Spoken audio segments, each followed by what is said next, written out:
Nagsimula ang pelikula sa isang lalaking nagngangalang Zhang Qi, dati siyang sikat at walang kapantay sa larangan ng racer. Hindi lang siya sikat, dahil sa napakayaman din niya. Subalit dinala ng tadhana si Zhang Qi sa ibang direksyon nang siya ay lumabag sa Code of Ethics sa mundo ng karera. Dahil doon ay bumagsak si Zhang Qi sa kahirapan at namuhay lamang siya kasama ang kanyang adopted na anak.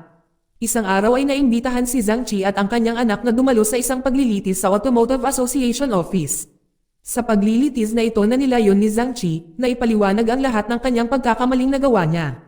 May ambisyon din siyang mabawi ang kanyang karangalan bilang isang racer. Sa opisinang iyon maraming mga mamamahayag ang dumalo sa paglilitis para i-cover si Zhang Qi, dahil dito nakaramdam ng hindi komportable si Zhang Qi sa presensya ng media, na madalas na nag-uulat ng kanyang nakaraan.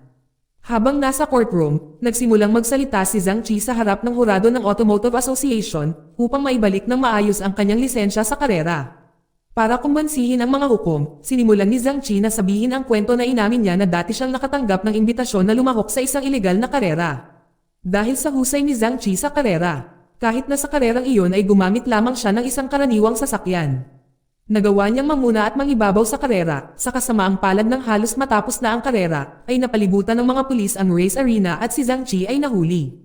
Bilang resulta binigyan siya ng pagbabawal sa pagsali sa mga opisyal na karera sa loob ng 5 taon.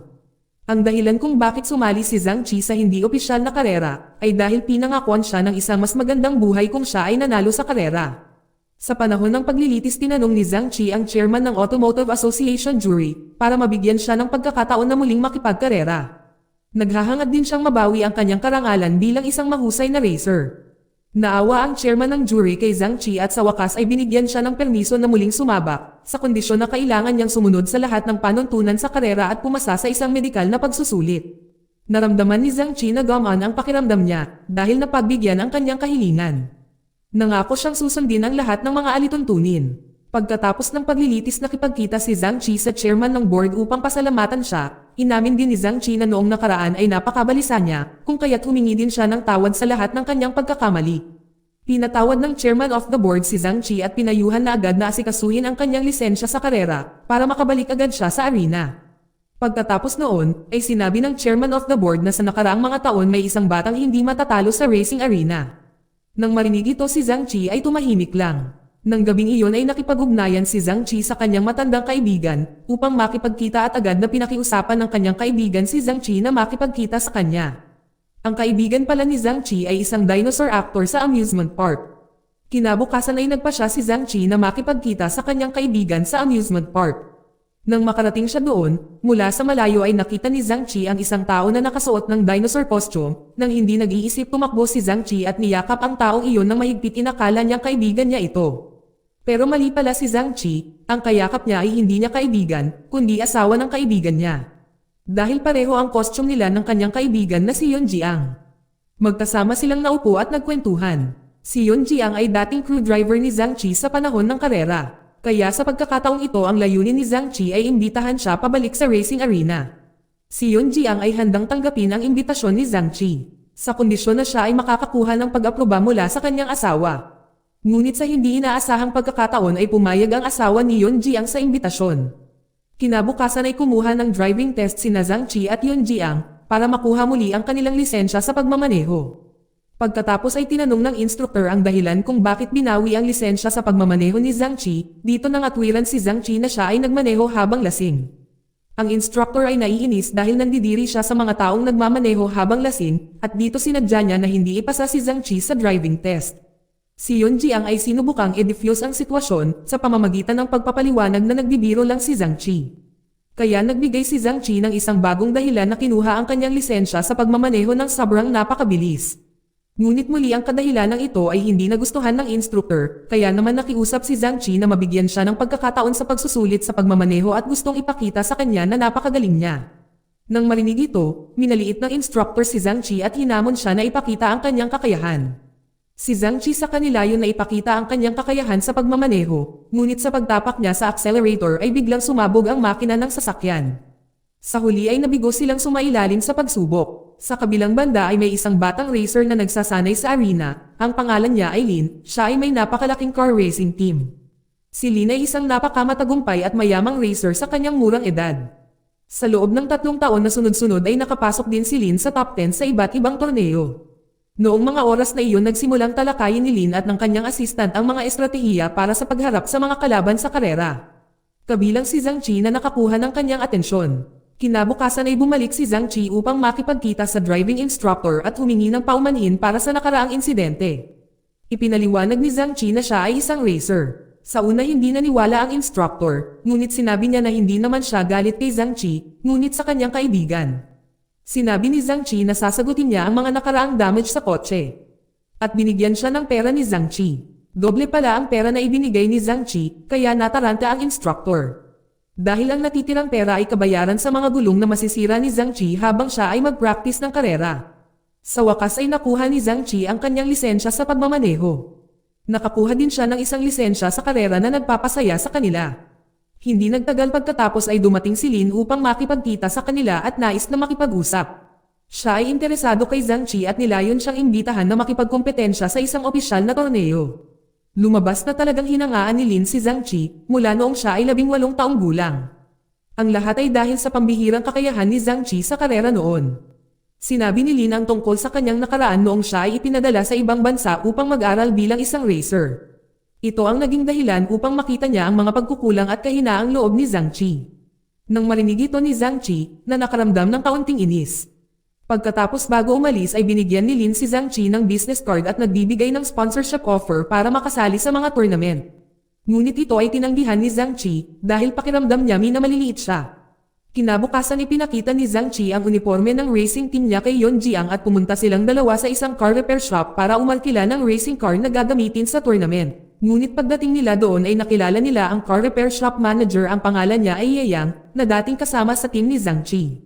Si Manager Ye ay hindi sila pinarente ng kotse dahil nag-aalala siya sa pagkawala ng reputasyon at mga sponsor kung ang kanyang sasakyan ay ginamit ni Zhang Qi.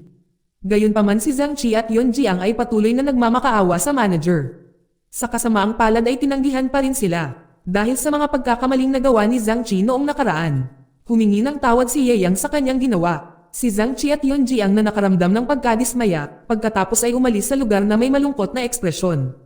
Nang umalis sila sa workshop, tinawag sila ni Ye Yang pabalik at dinala sila sa nasirang mga kotse.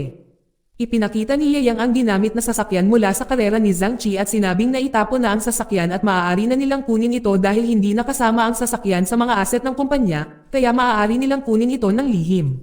Nang gabing iyon ay nagpasya sina Zhang Qi at Yon Jiang na kunin ang kotse gamit ang isang motor. Ngunit ang kanilang mga aksyon ay nahuli ng security guard sa tambakan ng kotse. Kahit na sinubukan ni Zhang Qi na magmakaawa sa gwardya ay ayaw pa rin silang paalisan. Ngunit biglang dumating ang isang dating kaibigan na nagngangalang Jishin. Lumapit siya at sinigawan ang gwardya na paalisan sila. Silang tatlo ay malugod na nagyakapan dahil nagkita silang muli. Saka kinuha ang frame ng sasakyan sa nagtitinda ng alak na kasama ng kaibigan ni Manager Ye. Sa bodega ginuganita at pinag-uusapan nila ang nakaraan noong nasa iisang team pa sila. Si Jishin ang lead mechanic ng team.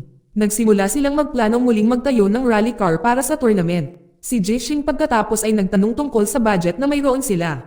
Ngunit sa kasamaang palad ang kanilang pera ay hindi sapat upang bumili ng ilan sa mga ekstrang bahagi na kailangan para sa paggawa ng kotse. Kaya ang tanging solusyon ay ang paghahanap ng mga sponsor para sa kanilang koponan. Pagkatapos sinimulan ni Jishin ang pagkalkulan ng mga gastos para gumawa ng kotse. Kinaumagahan nagsimulang maghanap ng mga sponsor sina Zhang Qi at Yon Jiang, may binisita silang napakayaman at ipinaliwanag ang kanilang vision at mission. Ngunit sa kasamaang palad ay hindi interesado ang mayaman na ito at agad silang pinalayas. Matapos mabigang mahanap ng sponsor sila ay naghanap ng ibang paraan. Sa pagkakataong ito ay inimbitahan ni Zhang Qi si Yon Jiang na makipagkita sa kanyang kasamahan sa isang restaurant. Ngunit ang kaibigan ni Zhang Qi ay nakitang lasing na lasing noong mga oras na iyon. Ang kaibigan ni Zhang Qi ay nagpahayag na ang kanyang negosyo ay nalugi na. Nang marinig ang balitang si Zhang Qi at Yon Jiang ay nakaramdam ng walang pag-asa, agad silang umalis na walang pag-asa. Si Yon Jiang ay nagkaroon ng isa pang ideya na lumabas sa isang palabas sa telebisyon at magpanggap na isang taong nangangailangan ng tulong. Sa layuning makakuha ng isang sponsor ng mas mabilis. Kaya kinabukasan silang dalawa ay nakibahagi sa isang programa sa telebisyon, kung saan ang mga kalahok ay binigyan ng 6 na segundo upang ipahayag ang kanilang pangarap. Si Zhang Qi pagkatapos ay binalak na magsuot ng isang warpack na may mga salitang naghahanap siya ng mga sponsor. Ngunit nang si Zhang Qi ay aakyat na sa entablado, nalaman niya na isa sa mga hurado ay si Lin. na nagpahiya ulit kay Zhang Qi at agad na umalis sa stage. Si Yun Jiang na nakakita nito ay agad namang pinigilan si Zhang Qi at pinabalik sa stage. Naalala na ito lang ang pagkakataon nilang makakuha ng pera. Sa wakas ay bumalik si Zhang Qi sa entablado at sinabi ang tungkol sa kanyang kalungkutan nang siya ay naging isang racer. Ngunit nang buksan na sana niya ang kanyang warpack ay hindi gumana ang zipper at naubos lang ang oras. Sa huli ay nabigo si Zhang Qi at kinailangan niyang umuwi ng walang resulta. Noong gabing iyon ay mukhang desperado si Zhang Qi, ngunit pinaalalahanan siya ni Yun Jiang na mayroon pang tutulong sa kanila. Pumunta sila sa isang napakayamang amo ng mafia na nasa isang karaoke bar. Si Yun Jiang pagkatapos ay hiniling sa mafia boss na maging sponsor nila. Gaano sila kasaya nang pumayag agad ang amo ng mafia sa kanilang kahilingan. Subalit nagbigay siya ng kondisyon na gusto niyang ilagay ang pangalan ng kanyang kasintahan sa warpack na isusuot nila. Dahil ang mafia boss ay gusto na ang pangalan ng kanyang kasintahan ay kilalanin sa buong mundo. Ngayon ay nabuo na nilang ang kotse na gusto nila. Si Zhang Qi, agad sinubukan itong bagong sasakyan. Si Yun Jiang ang nag-asikaso sa pag-aayos bago tumapak si Zhang Qi sa accelerator. Nagbigay din si Jixing ng signal para umandar at napakabilis ng takbo ng sasakyan. Sa kanyang husay ay nagbigay ng magandang direksyon si Yun Jiang kay Zhang Qi para maintindihan niya ang track na kanyang dadaanan. Lumipas ang oras at ngayon ay handa na silang pumunta sa tournament. Si Yun Jiang ang nagmamaneho ng track dala ang kanilang kotse papunta sa racing arena. Habang si Zhang Qi at ang kanyang anak sakay ng eroplano. Hindi naging maayos ang biyahe dahil naaksidente ang truck na minamaneho ni Yun Jiang na naging sanhi ng pagkasira ng kanilang kotse at nasugatan si Yun Jiang. Pagdating ni Zhang Qi sa racetrack, napailing siya nang makita ang kondisyon ng kotse. Dahil ang pag-asa na makabalik sa torneo ay muling naudlot ng hindi maganda. Nakonsensya si Yun Jiang at humingi ng tawad kay Zhang Qi sa pagsira sa pag-asa na binuo nila ng magkasama. Kahit na nadismaya si Zhang Qi ay mas pinili niyang tiyakin ang kaligtasan ng kanyang kaibigan. Hindi nagtagal ay pumunta ang komite ng kompetisyon kay Zhang Qi at tinanong kung mayroon pa siyang ibang kotse.